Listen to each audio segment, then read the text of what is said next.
Saya ini, kalau Anda baru sekolah di pendidikan agama Islam, S1, S2, S3, berapa tahun Anda? Saya 13 tahun mendalami agama Islam. Jadi kalau Anda ngomong soal pendidikan, oke, Anda punya pendidikan resmi. Saya memang tidak resmi, Oke, saya belajar secara otodidak. oke. Tapi, Problemnya tapi, apa? sebentar Problemnya nih, apa? ini saya kasih tahu, saya kasih tahu. Oke, Ini kuat dugaan saya. Ini hasil penyelidikan saya.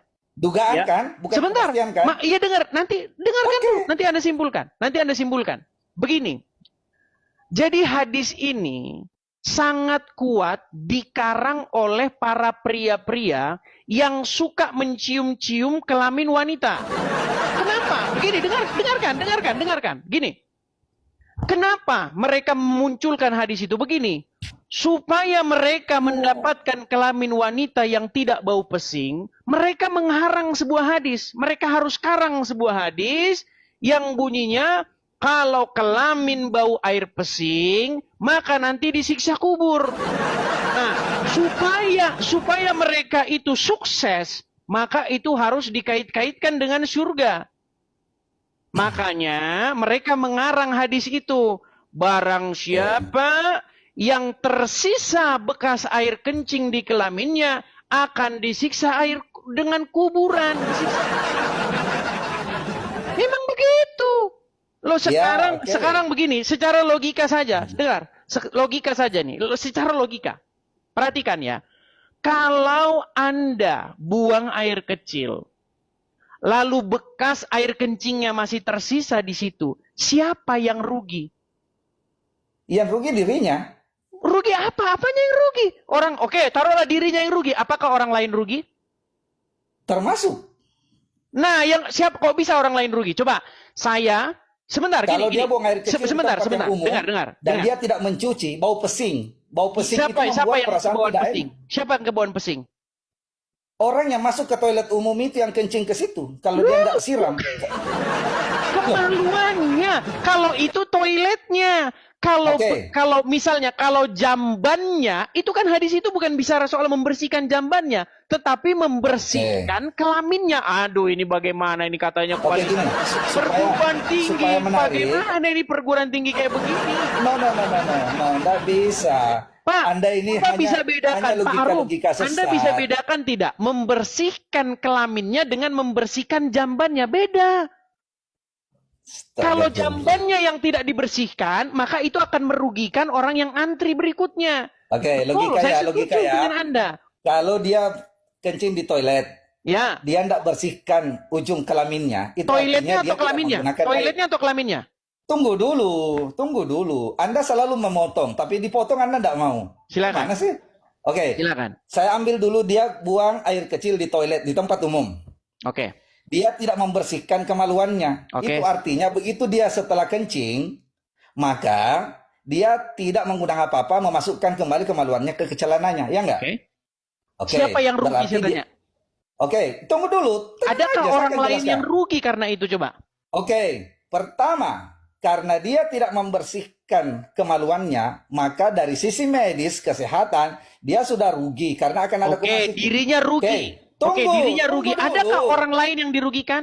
Oke, yang kedua dirugikan di mana? Karena tidak membersihkan kelaminnya, berarti dia tidak menggunakan air dan dia tidak siram jambang itu. Kok dari jamban? Pak, dengar ya. Saya misalnya kencing di... Sebentar nih, saya gantian nih. Tadi Anda sudah bicara kan? Boleh gantian? Tunggu. Saya tuntaskan, baru Anda nilai. Oke. Karena saya tidak membersihkan kemaluan saya dengan air, dan karena kemudian tidak ada percikan air sampai, kan pasti kalau saya bersihkan kemaluan saya, akan pakai air, akan jatuh ke jambang. Dan kalau jatuh ke jambang, berarti jambangnya juga bersih. Tidak ada bau pesing. Oke. Baik, saya tanggapi. Dengar ya, dengar. Oke. Dengar dulu gantian, kan Anda sudah selesai ya? Saya sudah diam. Oke, baik. Silakan Gini, Anda. ketika saya ke toilet umum, saya habis buang air kecil. Maaf nih, saya habis buang air kecil. Saya pakai celana langsung. Tapi toiletnya itu saya bersihkan. Saya pencet aja tombol flushing itu. Cus, sudah selesai bersih. Oke. Sekarang sebentar. Oke lah, walaupun dipaksa-paksakan lah, taruhlah orang itu yang rugi, entah medis, entah apalah ya. Ya kan? Nah, sekarang Orang lain mana yang dirugikan karena seseorang itu tidak membersihkan kelaminnya? Gak ada yang dirugikan. Yang dirugikan itu cuman suami, misalnya perempuan ya, perempuan nih. Perempuan habis kencing, dia tidak cebok. Ya kan? Terus dia tahu-tahu langsung tidur dengan suaminya. Yang dirugikan suaminya, itu pun kalau suaminya suka menganu. Makanya saya bilang, hadis itu sangat kuat dugaannya dikarang oleh para lelaki-lelaki yang suka mencium-cium alat kelamin. Makanya, biar keren, maka saya harus tulis hadis. Barang siapa yang ada bekas pipisnya, maka dia disiksa kubur. Coba bayangkan Pak Arum, bayangkan Pak Arum. Orang yang ada bekas percikan air kencing di kelaminnya disiksa kubur. Sedangkan orang mencuri, orang berzina tetap masuk surga. Padahal kalau Anda mencuri, Anda berzina, ada hak orang lain yang Anda langgar. Sementara kalau Anda tidak menyuci kemaluan Anda, tidak ada hak orang lain yang Anda langgar. Coba bagaimana Anda menerima itu sebagai ajaran yang masuk akal? Sekarang Anda terdiam. Bukan diam, saya menghargai Anda agar debatnya biar connect gitu. Silakan, kalau saya dikasih kesempatan saya bicara. Saya menanggapi. Oke, nih saya kuatkan ya, saya kuatkan. Karena kalau saya ngomong mungkin Anda tidak menganggap. Anda kan menganggap Abdul Somad itu sebagai orang yang mewakili ajaran agama Islam. Nggak usah dikirim ya kan? Ke Abdul Somad, fokus aja di tema. Saya hanya menguatkan argumen saya. Oke, saya minta waktu 1 menit nih. Man qala la ilaha illallah Muhammadur Rasulullah dakhalal jannah. Siapa yang mengucapkan la ilaha illallah Muhammadur Rasulullah dakhalal jannah. Semua umat Muhammad sallallahu alaihi wasallam masuk surga. Nabi yang mengatakan. Datang sahabat bertanya, wa in zana, wa in saraf, bagaimana kalau dia berzina? Bagaimana kalau dia mencuri? Kata Nabi, wa in zana, wa in saraf. Dia berzina, dia mencuri, tetap masuk surga. Berzina, pencuri, masuk surga. Nah, itu. Makanya saya bilang, itulah agama Islam. Problemnya apa? Soal hadis itu? Problemnya, mengapa kalau Anda tidak mencuci kelamin Anda, yang itu jelas-jelas urusan pribadi, Anda malah disiksa kubur. Sementara kalau Anda berzina, Anda mencuri, Anda melanggar hak orang lain, Anda masuk surga. Mengapa agama Islam sangat mementingkan urusan kelamin? Silakan. Oke, pertama, hadis itu saya hafal ya. Siapa yang mengucapkan kalimat la ilaha illallah itu dakhalal jannah meskipun apa dosanya. Tetapi harus dipahami untuk masuk surga dia melewati banyak tahapan, banyak fase. Termasuk saya menyebutkan di awal bahwa ada orang yang tadkhulul jannah bisalam, ada orang yang masuk surga dengan salam. Kenapa salam? Karena dia masuk surga tanpa dia dicelupkan, dicuci, diampuni, disiksa dulu atas dosa-dosanya nanti di neraka. Itu satu terkait dengan hadis itu. Karena itu ketika saya ditanya apakah yang pesing kencingnya itu masuk surga, saya jawab masuk surga berdasarkan hadis itu. Apakah berzina mencuri masuk surga? Masuk surga berdasarkan hadis itu. Setelah melewati proses misalnya dia disiksa dulu di neraka baru kemudian dia diangkat dan dimasukkan ke dalam surga. Sekarang pertanyaannya, kenapa Sebentar, Islam? Saya minta dalilnya. Di mana disiksa dulunya di mana? Coba saya minta dalilnya. Oke, saya bukakan dalilnya. Di mana kalau berzina mencuri asal syahadat disiksa dulu mana? Ini orang Islam kok suka nambah-nambah. No. Dalilnya Tidak, mana? tidak perlu. Wah, masa tidak perlu dalil? Itu Bukan. namanya karangan Anda sendiri, Pak. Saya baru bicara tidak perlu. Anda sudah potong, jadi nggak bisa ini. Oke, silakan saya tunggu. Oke, maaf Tidak nih, perlu maaf saya saya potong. Oke, silakan. Coba Tidak tunjukkan perlu dalilnya saya- harus disiksa dulu mana? Oke. Tidak perlu saya mencari tambahan dalil, sementara dalil yang Anda putar sendiri tadi itu sudah cukup jadi dalil. Mana? Coba ya, Itu oke. tadi. Saya tampilkan. Oke, saya tampilkan. Ya Allah. betul-betul. Justru saya memberhentikan video itu ketika video itu sudah tidak sesuai dengan hadis. Memang oke, saya kasih jawab. Nggak bisa, Memang, jadi sebentar. Anda keliru. Sebentar. Maaf ini, saya Pak- mau tarik kesimpulan awal. Pak dulu. Arum, memang Tunggu di dulu. dalam Saya video kesempatan Abdul saya. Somad tersebut ada lanjutannya, tapi disiksa Tunggu dulu. Tapi itu tidak saya tampilkan, kenapa? Karena di situ Abdul Somad bohong lagi.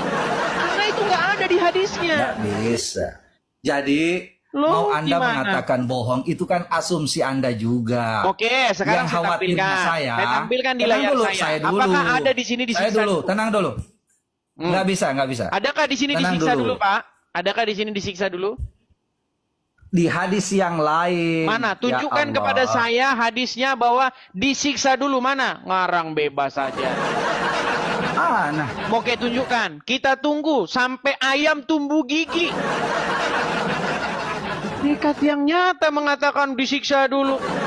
Yang ada, umat muslim itu nanti akan datang membawa dosa-dosanya sebesar gunung. Tapi dosa-dosa itu ditimpakan sama orang Yahudi dan Nasrani. Makanya kalian bebas bikin dosa, yang nanggung Yahudi dan Nasrani. Itulah indahnya ajaran agama Islam. Mau saya tampilkan lagi hadisnya. Bagaimana umat muslim itu berbuat dosa-dosanya setinggi gunung. Ditimpakin sama orang Yahudi dan Nasrani. Oke, Sebagai saya bacakan penebus ya. mereka. Tenang aja, Anda usah melebar. Anda Oke, ini silakan, saya tahu saya tunggu. metode. Mana hadisnya? Saya tahu Disiksa dulu metode mana? campaign Anda. Mana yang Jadi, disiksa dulu mana? saya tahu metode campaign Anda di media sosial untuk menyesatkan beberapa kami. Jadi santai aja. Disesatkan, aduh bagaimana? Nggak usah ditanggapi. Pak Aruf jangan Oke curhat. ya. Oke, fokus ya. Silakan. Oke. Dari Abu Sa'id Al-Khudri radhiyallahu anhu bahwa Rasulullah sallallahu alaihi wasallam bersabda, tidak ada seorang pun dari kalian yang akan masuk surga kecuali setelah melewati neraka. Para sahabat bertanya, wahai Rasulullah, apakah kita semua akan melewati neraka? Beliau menjawab, ya, bahkan kalian akan melewati neraka, tetapi Allah Subhanahu wa taala akan mengeluarkan orang-orang yang beriman dari neraka dan memasukkan mereka ke dalam surga. Hadis Di mana di riwayatkan situ Bukhari disiksa Muslim. dulu? Insyaallah sahih. Di mana di situ disiksa dulu? Ini ayat, ini hadisnya. Mana di situ disiksa dulu? Ya, bahkan kalian akan melewati neraka, tetapi Allah Subhanahu wa taala akan mengeluarkan orang-orang yang beriman dari neraka dan memasukkan mereka dalam surga. Kalau Cuma neraka melewati itu sudah neraka. pasti disiksa. Jadi tidak Mana butuh naskah kata-kata bahwa disiksanya mana coba? Gimana? Anda memang tidak logis. Neraka Berarti umat itu muslim tempat wajib disiksa. masuk neraka dulu. Kalau masuk neraka itu pasti disiksa karena neraka Oke, itu tempat oke, siksa. sekarang gini. Surga itu Oke, neraka sekarang surga saya tanya, saja Anda berarti tidak bisa umat bedakan. muslim wajib lucu masuk Anda. neraka dulu.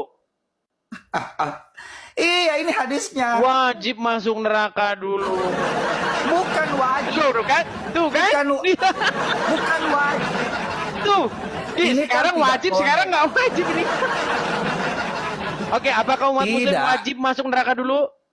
Ya Allah, ini kan cara Anda ini mendebat dengan logika bagaimana? Anda. Falasi Anda sendiri itu mengatakan mau mengaburkan, umat muslim padahal wajib ini masuk neraka dulu, betul? bukan. Nah, Jadi saya sekarang hadiskan, ya.